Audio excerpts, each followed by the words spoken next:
नमस्कार, न्यूज 18 राजस्थान में आप सभी का स्वागत। में हूं आपके साथ हेमंत कुमार और आप देख रहे हैं म्हारो राजस्थान। बुलेटिन में आज सबसे पहले हम बात करेंगे प्रदेश में मंत्रिमंडल पुनर्गठन की सुगबुगाहट की। उसके बाद हम आपको बताएंगे सरकार को घेरने के लिए किस तरह का ब्रह्मास्त्र भारतीय जनता पार्टी को मिला है, और उसके बाद बात करेंगे अधीर रंजन के बवाली बोल की। फिर बात करेंगे राजस्थान में पानी में कट रही जिंदगी की। तो आज दिन भर की सभी बड़ी खबरों पर अपडेट के लिए बने रहिए हमारे साथ, देखते रहिए म्हारो राजस्थान। तो चलिए शुरुआत करते हैं म्हारो राजस्थान की। और एक बार फिर से अब राजस्थान में सुगबुगाहट तेज है। गहलोत कैबिनेट में फेरबदल को लेकर के इस वक्त की सबसे बड़ी खबर है। कहा जा रहा है कि खराब परफॉर्मेंस वाले मंत्रियों का इस बार टिकट कट सकता है और उनकी जगह पर नए चेहरों को कैबिनेट में जगह मिल सकती है। प्रदेश में मंत्रिमंडल पुनर्गठन की सुगबुगाहट को लेकर के यह बड़ी जानकारी है। अगस्त में मंत्रिमंडल में फेरबदल हो सकता है। पुनर्गठन से पहले कामकाज का रिव्यू किया जा सकता है कि आखिरकार किसका कामकाज कैसा रहा और किसकी परफॉर्मेंस कैसी रही। उसके बाद ये परफॉर्मेंस के आधार पर जो मंत्री फिसड्डी होंगे उनको बाहर का रास्ता दिखाया जाएगा। यह सबसे महत्वपूर्ण है। नए चेहरों को मंत्रिमंडल में जगह मिलेगी, यह भी जानकारी इस वक्त सामने आ रही है। लेकिन परफॉर्मेंस के आधार पर होगा तय कि आखिरकार कौन मंत्रिमंडल में रहेगा और कौन मंत्रिमंडल से बाहर का रास्ता। उनके विभाग छीने जा सकते हैं। बकायदा मुख्यमंत्री अशोक गहलोत ने इसके लिए तैयारी भी कर ली है।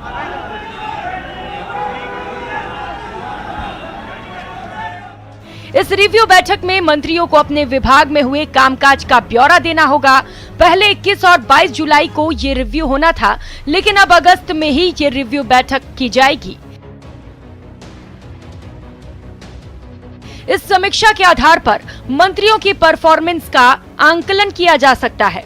अटकलें हैं कि परफॉर्मेंस के आधार पर फिसड्डी मंत्री मंत्रिमंडल से बाहर होंगे और उनकी जगह नए चेहरों को मंत्रिमंडल में जगह मिल पाएगी। इस पुनर्गठन के जरिए असंतोष को थामने की भी कवायद होगी। 2023 के विधानसभा चुनाव में अब 1.25 साल का ही वक्त बचा है, लिहाजा सत्ता संगठन के पेंडिंग काम अब जल्दी ही निपटाए जाएंगे। यूं तो मंत्रिमंडल पुनर्गठन जुलाई में ही होना था, लेकिन तरह तरह की उलझनों के चलते ऐसा नहीं हो पाया। अब अगस्त से उम्मीद है कि सरकार का नया चेहरा मोहरा सामने आएगा। दरअसल चुनावों के नजदीक आने से पहले गहलोत सरकार विधायकों और पार्टी कार्यकर्ताओं की नाराजगी दूर करना चाहती है। कई विधायक मंत्रिमंडल में शामिल होने की आस संजोए बैठे हैं और ये बार बार अपने बयानों के जरिए सरकार और पार्टी के लिए मुश्किलें भी खड़ी करते रहते हैं। अब मंत्रिमंडल में जगह देकर इन्हें शांत करने की कोशिश हो सकती है। अब 2023 के विधानसभा चुनाव में भी केवल 1.25 साल का ही वक्त बचा है, लिहाजा ये आखिरी मंत्रिमंडल पुनर्गठन भी होगा। जयपुर से न्यूज 18 राजस्थान के लिए दिनेश शर्मा की रिपोर्ट। गहलोत मंत्रिमंडल को लेकर के पुनर्गठन की सुगबुगाहट और इसी बीच ज्यादा जानकारी के साथ हमारे संवाददाता दिनेश शर्मा जयपुर से हमारे साथ जुड़ चुके हैं। दिनेश, मंत्रिमंडल में फेरबदल की आहट कहें, सुगबुगाहट कहें, ये तमाम चर्चाएं इस वक्त चल पड़ी हैं। क्या जानकारी इसे लेकर, आखिर किसको बाहर का रास्ता दिखाया जा सकता है, कौन इन हो सकता है? सबसे बड़ा सवाल तो यही है। अब बिल्कुल देखिए, सियासी हलकों में इस तरह की चर्चाएं हैं और बहुत प्रबल संभावना ये जताई जा रही है कि अगस्त महीने में फेरबदल देखने को मिल सकता है। इस बात के संकेत जो हैं वो खुद प्रभारी जो हैं अजय माकन, उन्होंने जब पिछली बार पुनर्गठन हुआ था, विस्तार हुआ था मंत्रिमंडल का, उसी वक्त उन्होंने अपने भाषण में ये बात कही थी कि जून जुलाई के आसपास एक और जो है वो पुनर्गठन किया जाएगा। जुलाई में क्योंकि पार्टी व्यस्तता ज्यादा रही, ईडी की जो है पूछताछ रही राहुल गांधी से, सोनिया गांधी से, तो इसकी वजह से अब ये माना जा रहा है कि अगस्त में जो है ये पुनर्गठन देखने को मिल सकता है। और इसमें कई जो है वो नए चेहरे अंदर होंगे, कुछ पुराने चेहरे बाहर होंगे। और क्योंकि कोई ना कोई आधार जो है उसका बनाया जाएगा, जिन मंत्रियों को बाहर का रास्ता दिखाया जाएगा तो कोई आधार होगा, तो वो आधार ये माना जा रहा है कि एक रिव्यू जो है उससे पहले मुख्यमंत्री अशोक गहलोत करेंगे। कैबिनेट की बैठक में मुख्यमंत्री ने ये बात कही थी कि 2 दिन रिव्यू होगा और इसकी तारीख भी तय हो गई थी, लेकिन क्योंकि इस बीच कई तरह के झमेले कांग्रेस के पास आ गए, सोनिया गांधी, राहुल गांधी को ईडी का सम्मन मिला और पूछताछ उनसे हुई, इसके चलते ये तारीखें जो है आगे बढ़ानी पड़ी है। तो अब यह माना जा रहा है कि बहुत जल्दी ही अगस्त में ही जो है एक बार पहले रिव्यू होगा और उस परफॉर्मेंस रिपोर्ट के आधार पर पुनर्गठन जो है वो देखने को मिल सकता है। तो सियासी हलकों में चर्चा चल पड़ी है, कितनी सही है कितनी नहीं है, लेकिन संकेत जो है इसके मिले हैं बार बार जो है वो बहुत प्रबल जो है तरीके से ये बात चल पड़ी है सियासी हलकों में। पिछले दिनों मुख्यमंत्री एक कार्यक्रम में गए थे सचिवालय कर्मचारी संघ के में, उसमें भी इस तरह के संकेत जो है वो मुख्यमंत्री की ओर से दिए गए थे। उन्होंने कहा था कि जो मंत्री बाहर किए गए थे नवंबर में जब रिशफल हुआ था, उस समय 3 मंत्री बाहर किए गए थे, तो उन्होंने कहा था कि ये तीनों लोग तो कभी भी जो है वो वापस मंत्रिमंडल में आ सकते हैं। बहुत शुक्रिया तमाम जानकारी के लिए और लगातार अपडेट आपसे लेते रहेंगे। फिलहाल इस वक्त की सबसे बड़ी खबर हम आपको बता दें, न्यूज़ 18 राजस्थान पर सबसे पहले सबसे बड़ी खबर शिक्षा विभाग से जुड़ी इस वक्त की सबसे बड़ी खबर है। राज्य में तृतीय श्रेणी के शिक्षकों के तबादलों पर पूरी तरह से पाबंदी लगा दी गई है।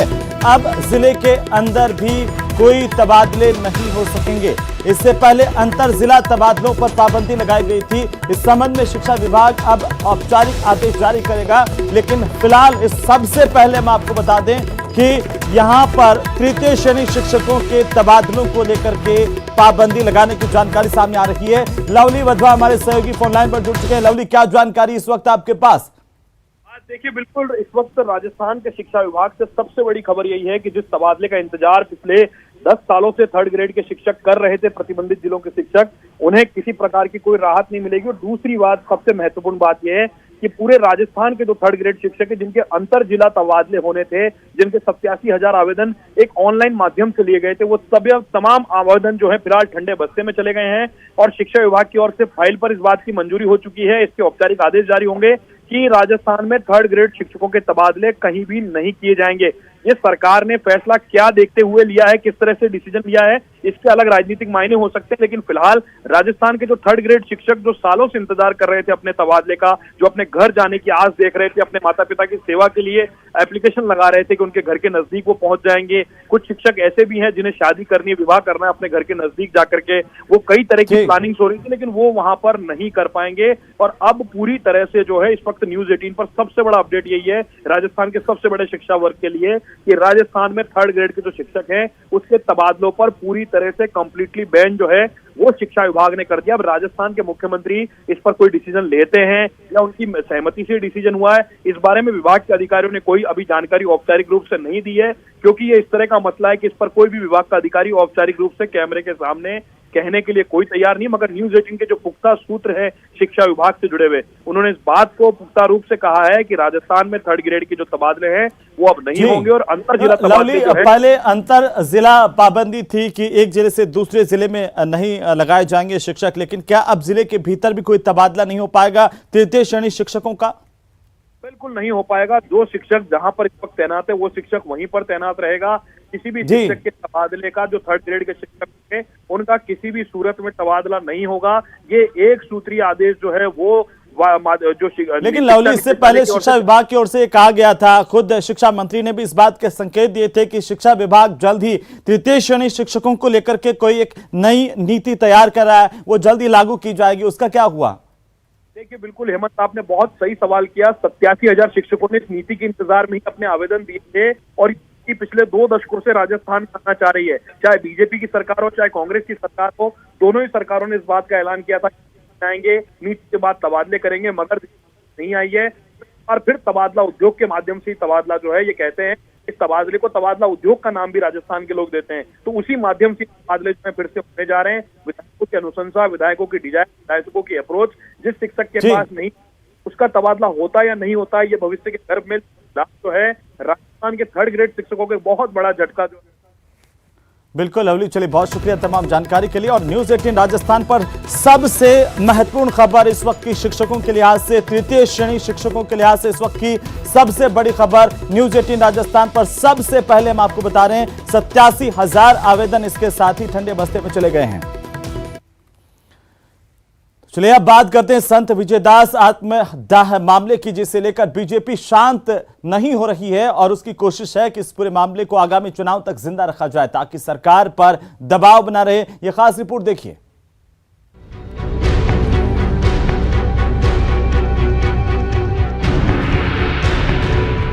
भरतपुर में संत विजयदास के आत्मदाह के बाद सियासी फिजा बदली सी नजर आ रही है। एक तरफ अवैध खनन फिलहाल थम सा गया है, दूसरी तरफ सरकार के इस एक्शन से संतों का आंदोलन भी शांत है। लेकिन बीजेपी अपनी सियासत चमकाने के लिए इस मुद्दे को जिंदा रखे है और सरकार पर वार कर रही है। पूर्वी राजस्थान में और खासतौर पर उस क्षेत्र में इस तरीके की घटना से संत समाज भी आहत है और आम लोगों में भी एक तरीके की आशंका है, क्योंकि अवैध खनन राजस्थान में अब अराजकता का कारण बन गया। भले ही यहां से लोकसभा चुनाव बीजेपी जीतती रही हो, लेकिन विधानसभा चुनाव की राह हमेशा उसके लिए मुश्किल रही है। 2013 को छोड़कर बीजेपी को भरतपुर की जनता ने कभी उतना आशीर्वाद नहीं दिया जितना उसे प्रदेश के दूसरे हिस्सों में मिलता रहा है। वहीं कांग्रेस के लिए भरतपुर कितना अहम है, इसकी बानगी यहां से जीते विधायकों को सरकार में मिली हिस्सेदारी को देखकर पता चलती है। वैर से भजनलाल जाटव, डी कुम्हेर में विश्वेंद्र सिंह, कामा से जाहिदा खान, तीनों कांग्रेस की टिकट पर चुनाव जीते। तीनों को गहलोत सरकार में मंत्री बनाया गया। तो भरतपुर से कांग्रेस के साथ गठबंधन कर आरएलडी की टिकट पर चुनाव जीते सुभाष गर्ग भी मंत्री बनने में कामयाब रहे। बयाना से कांग्रेस के अमर सिंह जाटव ने जीत दर्ज की। नदबई से बसपा की टिकट पर चुनाव जीतकर कांग्रेस का दामन थामने वाले जोगेंद्र अवाना को देव नारायण बोर्ड का चेयरमैन बनाया गया। उन्हें राज्य मंत्री का दर्जा दिया गया। स्वाभाविक तौर पर पूर्वी राजस्थान की इस घटना ने वहां के लोगों को उद्वेलित भी किया है।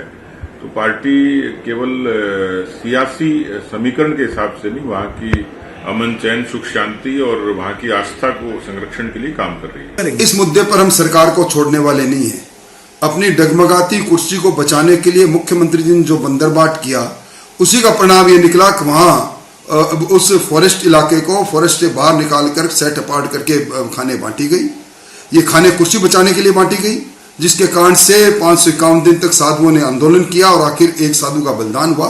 ये राजस्थान की सरकार के माथे पर कलंक है। बीजेपी के ऐसे बयानों से सियासी गलियारे में शोर बढ़ता ही जा रहा है, लेकिन संत विजयदास की मौत के बाद से सरकार के एक्शन की वजह से खानों में धमाके फिलहाल थम से गए हैं।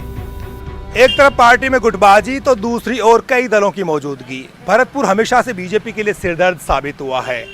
इस बीच संत के आत्मदाह और अवैध खनन के बढ़ते मामलों की गूंज ने बीजेपी को बैठे बिठाए बड़ा मुद्दा हाथ में दे दिया है और पार्टी को यकीन है कि इसके बलबूते वो भरतपुर में चुनावी वैतरणी इस मर्तबा जरूर पार कर लेगी। कैमरा पर्सन यासीन के साथ बाबूलाल धायल, न्यूज़ 18, जयपुर। तो वहीं संत विजयदास आत्मदाह मामले में पूर्व डिप्टी सीएम सचिन पायलट ने कहा कि इस घटना ने लोगों को झकझोर करके रख दिया है। पूरे मामले में न्यायपूर्ण कार्रवाई होनी चाहिए। जो भी शिकायत होगी उस पर जांच सरकार पूरी करेगी, लेकिन मैं समझता हूँ जो हादसा हुआ वो बड़ा दुखदायी था।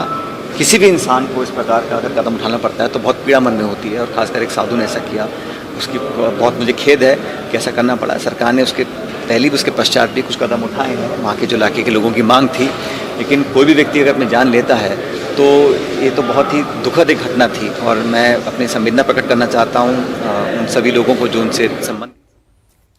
तो वहीं कांग्रेस सांसद अधीर रंजन चौधरी ने बुधवार को राष्ट्रपति द्रौपदी मुर्मू को राष्ट्रपत्नी कह दिया और इसके बाद गुरुवार को इस बयान को लेकर के महिला भाजपा सांसदों ने सदन में जमकर हंगामा किया। सदन की कार्यवाही को 2 बार स्थगित करना पड़ा। हाथों में सोनिया माफी मांगे का पोस्टर लेकर के भारतीय जनता पार्टी की ओर से जोरदार नारेबाजी की गई। दोनों सदनों में हंगामा देखने को मिला। स्मृति ईरानी ने इस दौरान कहा कि सोनिया गांधी को माफी मांगनी होगी। लोकसभा और राज्यसभा में हुए हंगामे की वजह से दोनों सदनों की कार्यवाही स्थगित की गई। देश की राष्ट्रपति को इस प्रकार से अपमानित करना देता सदन द्वारा, अध्यक्ष महोदय, मूल्यविहीन, संस्कारविहीन राजनीति का प्रतीक है। सड़क पर और संसद पर माफी मांगो गरीब से। तो वहीं राजधानी जयपुर में भी अधीर रंजन चौधरी के खिलाफ भारतीय जनता पार्टी की ओर से मोर्चा खोल दिया गया। बीजेपी ऑफिस से लेकर के सिविल लाइंस फाटक तक प्रदर्शन किया गया और अधीर रंजन चौधरी का पुतला फूंका गया। वहीं सतीश पूनिया ने माफी मांगे जाने तक प्रदर्शन जारी रखने का ऐलान किया है।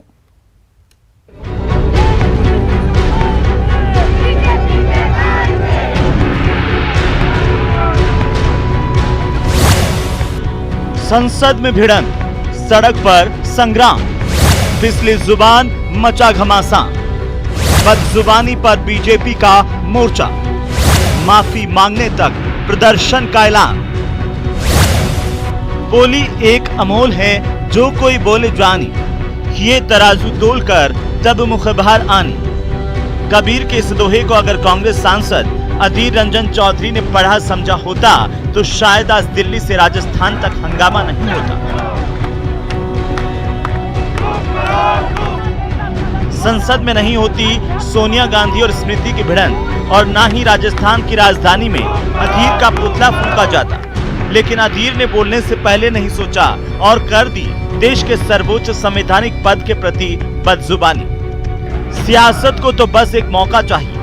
अधीर की जुबान बेकाबू हुई कि मच गया घमासान। इस मुद्दे को लेकर बीजेपी ने राजधानी जयपुर में भी अधीर रंजन चौधरी और कांग्रेस के खिलाफ मोर्चा खोल दिया। मैं तो कहती हूँ कि महिलाओं में बहुत गुस्सा है और तब तक माफी नहीं मांगेंगे तब तक पूरे राजस्थान के अंदर इससे भी ज्यादा धरना प्रदर्शन किए जाएंगे। और इस तरह की भाषा अगर महिलाओं के लिए दी जाती है, महिला सशक्तिकरण को बहुत इससे ठेस पहुंची है। ये देश को शर्मसार करने वाली ऐसी घटना है जो एक संवैधानिक पद, एक महिला, खासकर महिला के प्रति ऐसे बोलना, एक इतने बड़े सांसद का बोलना कांग्रेस के लिए डूब मरने वाली स्थिति है। देश के एक सर्वोच्च पद के लिए उन्होंने ऐसा बोला। बीजेपी नेता और कार्यकर्ताओं ने पार्टी कार्यालय से राजमहल चौराहे तक रैली निकाली और अधीर रंजन चौधरी के साथ साथ कांग्रेस पर जमकर हमला बोला। महिला मोर्चा की कार्यकर्ताओं ने हाथों में तख्तियां लहराई, कांग्रेस पार्टी मुर्दाबाद के नारे लगे, अधीर रंजन चौधरी की तस्वीरों पर मुर्दाबाद लिखा, पुतला फूंका और सोनिया गांधी से माफी मांगने की मांग की। पिछले दिनों के घटनाक्रम इस तरीके के हैं जो कांग्रेस पार्टी को कमजोर करते हैं, लेकिन दिमागी तौर पर इस तरीके से विचलित होकर इस तरीके के बयान राजस्थान की, हिंदुस्तान की जनता बर्दाश्त नहीं करेगी। देखिए, ऐसा है कि जो रोटी खाता है, जो समाज में अपने आप को किसी राजनीतिक दल का नेता कहता है, उसको मुझे लगता है कि भाषा की मर्यादा तो समझ में आनी चाहिए। अधीर की बदजुबानी ने कांग्रेस का सारा खेल बिगाड़ दिया है। ईडी की पूछताछ के बहाने केंद्र को घेरने की तैयारी में सड़क पर उतरी कांग्रेस के मुंह को अधीर के सेल्फ गोल ने न सिर्फ नाकाम कर दिया बल्कि बीजेपी को काउंटर अटैक का मौका भी मुहैया करवा दिया। न्यूज़ 18 राजस्थान के लिए जयपुर से बाबूलाल धायल की रिपोर्ट। तो वहीं संसद की कार्यवाही स्थगित होने के बाद संसद परिसर में कांग्रेस अध्यक्ष सोनिया गांधी और केंद्रीय मंत्री स्मृति ईरानी के बीच नोकझोंक हो गई। दोनों के बीच बहस हुई तो सोनिया गांधी ने स्मृति ईरानी से कहा, डोंट टॉक टू मी। तो आखिरकार इसी मुद्दे को लेकर के आपको बता दें कि लगातार संग्राम मचा हुआ है। देश भर में भारतीय जनता पार्टी आक्रामकता के साथ इस पर अटैक कर रही है कांग्रेस पर। और इस दौरान क्या कुछ हुआ सोनिया गांधी के बीच में और स्मृति ईरानी के बीच में, वो देखिए। सोनिया गांधी ने कहा कि डोंट टॉक टू मी, मेरा नाम क्यों लिया जा रहा है। तो स्मृति ईरानी की तरफ से कहा गया, क्या मैं आपकी मदद कर सकती हूं, can I help you ma'am, मैंने आपका नाम लिया है, ये स्मृति ईरानी ने कहा। और इस पर सोनिया गांधी ने पलटवार करते हुए स्मृति ईरानी को जवाब दिया, don't talk to me.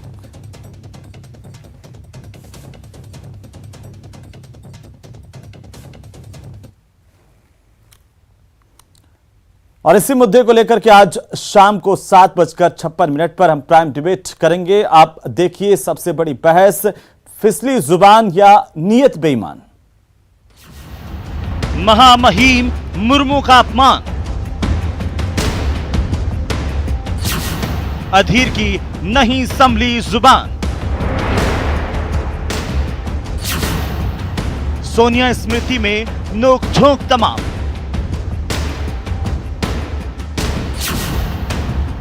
Delhi से राजस्थान तक संग्राम,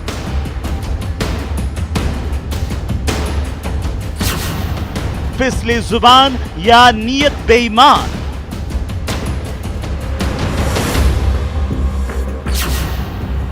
देखिए प्राइम डिबेट रात 7:56 पर।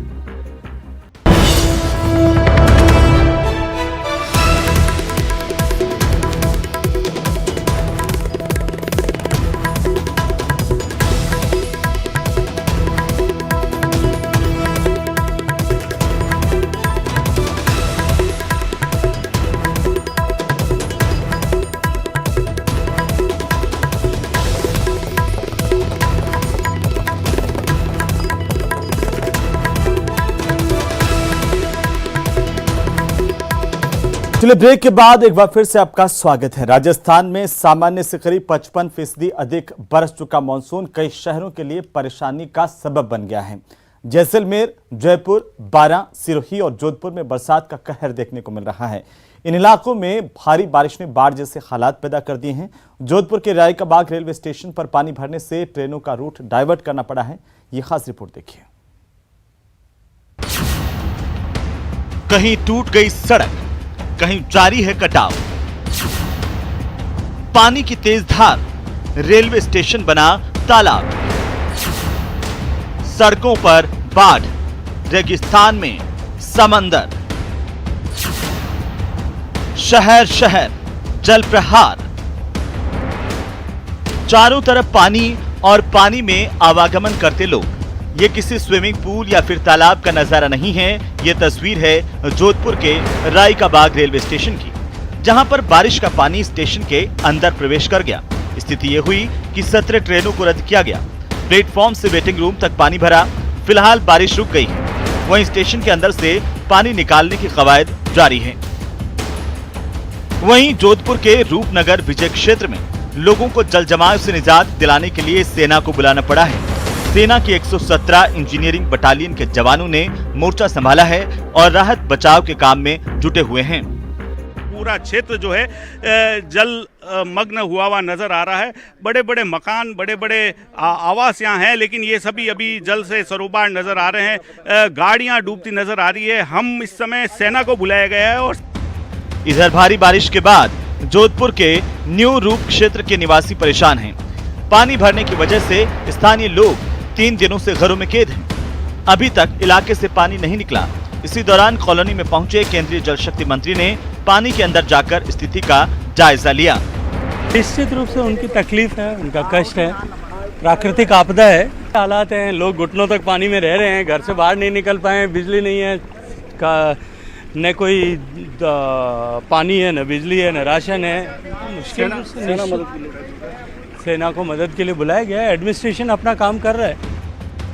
वहीं भारी बारिश की वजह से जोधपुर के सारण नगर की पुलिया की तरफ जाने वाली सड़क बीच में से धंस गई है। पुलिस ने बैरिकेड लगाकर रास्ते को रोक दिया ताकि कोई अनहोनी न हो सके। तो भारी बारिश ने जैसलमेर के रामगढ़ कस्बे में भी तबाही मचाई है। इलाके की कन्या नदी में लबालब पानी भर गया है। नदी की तेज धार में मुख्य सड़क कट गई है। नदी की धार से अभी भी कटाव जारी है। रामगढ़ कस्बे के 100 घरों का संपर्क बाकी इलाकों से कट गया है। ये पूरा इलाका जलमग्न है। सड़क मार्ग राघवा और आनंदपुरा जाने वाले रास्तों पर पानी भरा है। तेज बहाव कब्रिस्तान के कब्र को भी बहा ले गई। पीड़ित अब सरकार से मुआवजे की गुहार लगा रहे हैं। हमारी दरगाह की 4 दीवारें थी, वो पानी की कटाव की वजह से टूट गई है। हमारे बिजली का ट्रांसफार्मर वो गिर गया है। उधर बारां के कोटा रोड स्थित कृष्णा नगर में भारी बारिश के बाद जलजमाव से स्थानीय लोग परेशान हैं। 200 घरों के लोगों को पानी में उतरकर बाहर निकलना पड़ रहा है। और ये कृष्णा नगर वार्ड नंबर 3 की गली है। 2 गली है, 2 गली में फुल पानी भरा रहता है और आने जाने में हमें दिक्कत होती है। हमारे बच्चे बाहर नहीं निकल सकते इस पानी के मारे, और बाहर मतलब नालियों में भी सांप घूमते हैं। मौसम विभाग की माने तो 24 घंटे में प्रदेश में बारिश का जोर कम होगा। बारिश धीरे धीरे राज्य के उत्तरी भाग की ओर शिफ्ट होगी। इसके बाद लोग राहत की सांस ले पाएंगे। Bureau report, news 18 Rajasthan.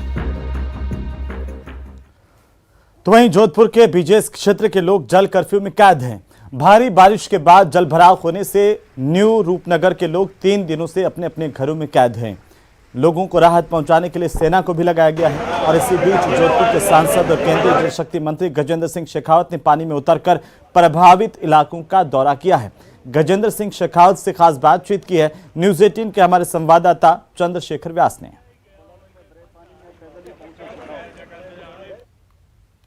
Jodhpur के विजय क्षेत्र में स्थित न्यू रूपनगर कॉलोनी में पानी भरा है। लगातार 3 दिनों से लोग घरों में कैद है।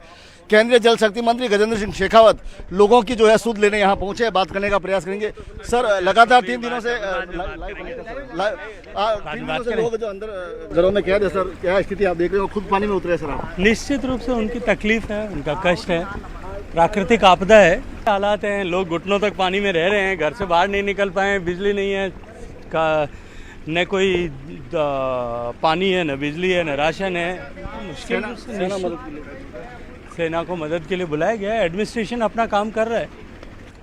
जैसा कि शेखावत साहब ने बताया कि एडमिनिस्ट्रेशन अपना काम कर रहा है, सेना को यहाँ पर लोगों की मदद के लिए उतारा गया और खुद शेखावत पानी में जिस प्रकार से जो लोगों का हाल जानने के लिए निकले हैं, आप देख सकते हैं किस प्रकार से शेखावत साहब जो है हर जो है पूरे जो क्षेत्र का जायजा लेने पानी के अंदर पहुँचे हैं। उनके साथ पूरा लवाजमा है और आप देख सकते हैं किस तरह से जो है एक एक घर के पास जाके लोगों से पूछताछ करने का जो है शेखावत द्वारा जो है काम किया जा रहा है और लोगों की जो पीड़ा समझने की कोशिश यहाँ पर की जा रही है। कैमरामैन शेर सिंह अरेटिया के साथ चंद्रशेखर व्यास, न्यूज 18 राजस्थान, जोधपुर। तो वहीं जोधपुर के राय का बाग रेलवे स्टेशन के पानी में डूबने से पूरा जोधपुर मंडल ठप हो गया है। जोधपुर रूट से गुजरने वाली करीब 25 ट्रेनों पर इसका असर सीधे तौर पर देखने को मिला है और इससे पश्चिम रेलवे विभाग के हाथ पांव फूलते हुए नजर आए हैं। दरअसल इस रूट पर चलने वाली ट्रेनों में लाखों यात्रियों का रिजर्वेशन था और पहले से मौसम का पूर्वानुमान नहीं होने की वजह से इसका खामियाजा अब यात्रियों को भुगतना पड़ा है। करीब 17 ट्रेनों को अचानक से रद्द किया गया है और रेलवे स्टेशन पर पहुंचे यात्री ट्रेन में चढ़ ही नहीं पाए। ये तस्वीरें हैं, वो देखिए कि किस तरीके से यहाँ पर रेलवे स्टेशन पर पानी भर गया, जिससे न केवल यात्रियों की मुसीबतें जो है अब वो लगातार बढ़ती हुई नजर आ रही हैं, इसके साथ ही रेलवे की परेशानी भी कम होती नहीं दिख रही है।